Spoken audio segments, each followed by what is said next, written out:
Well, hello, my name's Tricia Mauger, paediatric occupational therapist from Planted Parenting, Melbourne, Australia. Today I want to share with you about my 15-day flexible rhythm home program for children.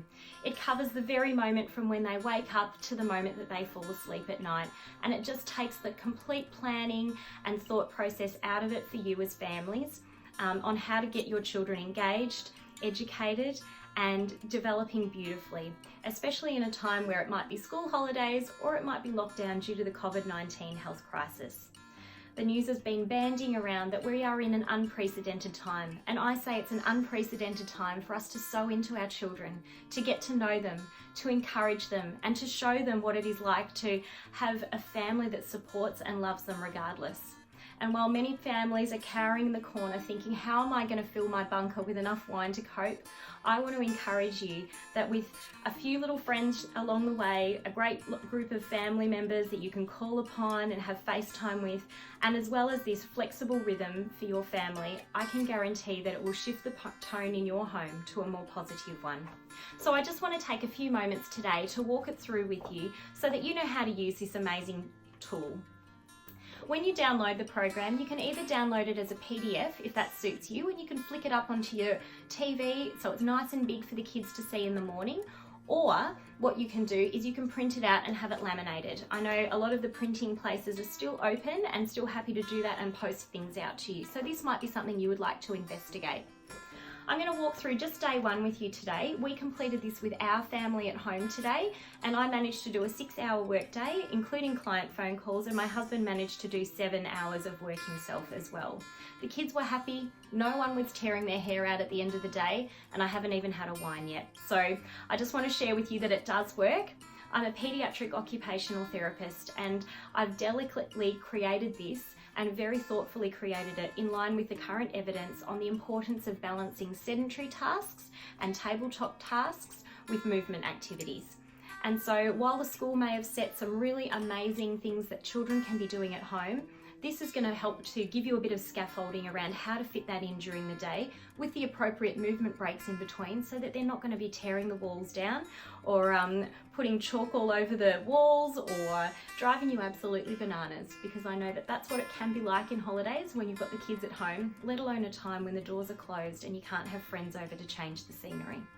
So the only things that I put in as set times on the program, and you can refer to my previous video on the free printable for a little bit more detail on this, but the only times that I add on there is breakfast time, which is about the same time each day, morning tea time, lunch time, afternoon tea time, and dinner time and bedtime. They're the only times that are set times, because as I mentioned in my previous video, our bodies are designed with a circadian rhythm that generally want and need rest and food at very consistent times over a 24-hour period. So after waking up and having a lazy pajama breakfast, what our kids did this morning was they got organised for the day. And our kids have a few little jobs that they do. We've got a visual schedule of those up in our kitchen. My kids are neurotypical kids, but I know that it greatly helps neurotypical kids as well as children with autism, ADHD and ODD to have a visual schedule up of what things need to get done for the day. So they've each got a list like that they do in this get organised for the day time slot, which includes unpacking the dishwasher, putting dishes away, putting their clothes away, making their beds, brushing their teeth and getting dressed for the day. The first activity that we had was a movement break. Create an indoor or outdoor Ninja Warrior course. Now I left the house this morning at 8:30 to go to Officeworks and print and laminate these little babies for lots of my clients. But when I returned an hour later, my kids were in the backyard creating the most amazing Ninja Warrior course. They'd also done box play, so they got old cardboard boxes out of our garage, transformed them into cars and cubby houses and parts of their obstacle course. And when I got back an hour later, my husband was on a work call and I'd been out of the house for an hour, and I came back to kids playing, creating and designing some amazing things in the backyard. When that activity came to a natural close, they moved to a structured activity and they did some block play. So they got out their Lego and their Lego boards and created Lego cities, and it was simply amazing to see what they came up with after having a bit of movement time outdoors. We then moved into morning tea time, and my husband and I do half an hour back to back where we can give the kids interaction time. So both my husband and myself worked for that first 2 blocks between breakfast and morning tea. And then I took the first half hour with the kids to be available, to play, to chat to them and see what they were designing and doing. And then my husband came in and had his morning tea break half an hour later, backing onto mine, and then I went back to work while he did the other half an hour interacting with the kids. We then did some handwriting time, and my daughter is in prep and she's not quite at the full handwriting stage, but she wrote a few cards and she wrote our names on them and popped them all in envelopes and put stickers all over them, and that was her creative handwriting time.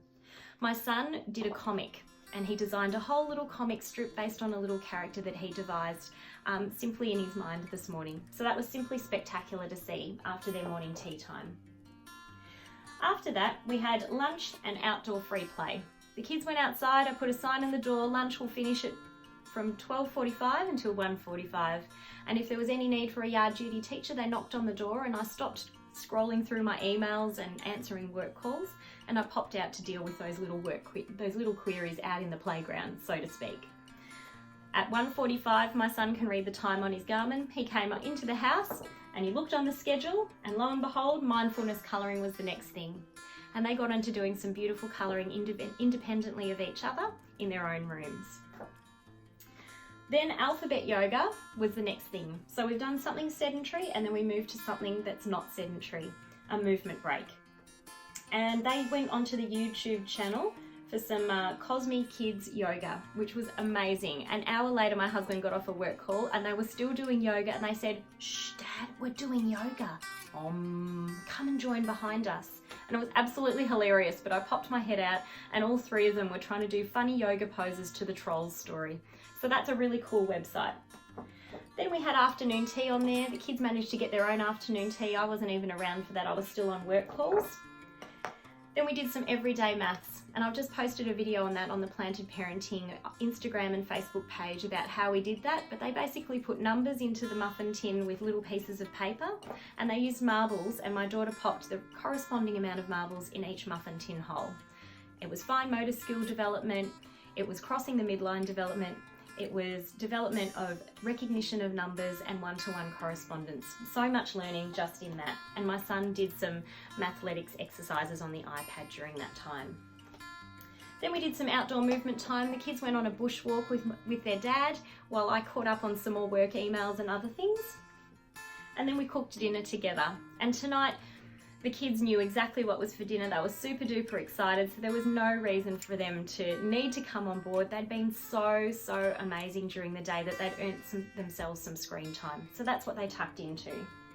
We ate dinner as a family, we laughed, we talked about our rose and our thorn for the day. So something positive and something maybe not so positive. The kids all raved about how much they love the yoga component of today's session, of today's plan. And they also raved about the outdoor construction of the Ninja Warrior course that they did in the morning. So the 2 physical activities were the ones that resonated with them the most. How cool is that? Finally, we got them all ready for bath. They had a bath and a shower, they brushed their teeth, and they got organised for bed. They read some of their favourite books together on the big bed. My daughter's fallen asleep in our bed, and my son's fallen asleep in his bed as a little bit of a special treat. My daughter loves falling asleep in our bed, so the kids are going to take it turnabout in lockdown time. And they're in bed and fast asleep, and I am recording this for you guys, but I just wanted you to know how easy it is to use this program. You don't have to think about a single minute during the day. You might just need to guide them gently as one activity comes to a natural close to start the next activity. And depending on the ages of your children, I'm about to release a pack online on the website that grades the activities, so puts them from easier to moderate to more difficult for children of different abilities. So I know some families have downloaded this and said, "Can I use it with a toddler?"